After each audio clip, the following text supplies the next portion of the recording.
Here's how I think you guys are doing. And I don't know that I have examples from camps in this room, so you'll be hopefully not too embarrassed. But a lot of camps are on Twitter. What they're doing on Twitter is repurposing the exact same thing they said on their Facebook page. And what they said on their Facebook page was sign up now. Register now. We have a weekend camp. Come to this. I call it the Marketing Megaphone, right? It's us. We have stuff. Come buy it. Come join. Come be part of it. So they're on Twitter. I don't know that they're actually talking to anybody on Twitter. I don't know that they're actually creating any engagement yet. But you got to start somewhere, right? So getting your messages out is a place to start. Facebook, the camps are getting a little more. They're like, ooh, I can put pictures up. I can do video. This is great. I'm actually connecting with campers and I know who they are, so I can learn a little bit more about them. So people are starting to say, Facebook, what could I make happen with that? YouTube, surprisingly few Ys and camps use YouTube. Can you see okay if I stand here? Yeah, I know I'm kind of blocking. You cannot see. I'll just block John's view. He's okay. Or else I'll just walk around like I typically do.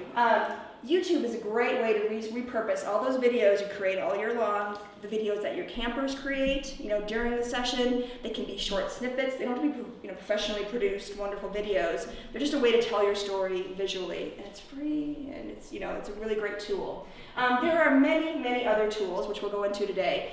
But today I want to talk concepts, because if you get the strategy and you get the concepts, then you find a tool that works right for you, all right? You don't have to use every social media tool that comes down the pike.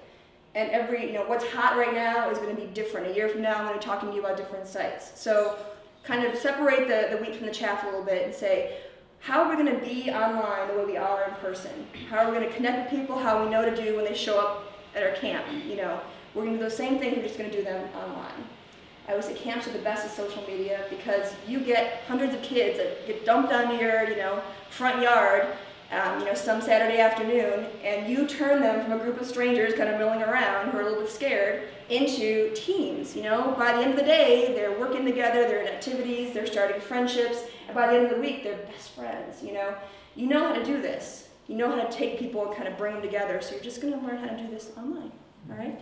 And hopefully do this with people who already love you and connect them back into your fold as well. So the themes I'm going to talk about are the new normal. I'm not going to spend a whole lot of time there. I think social media is coming. It's here. It's already been here for a while now.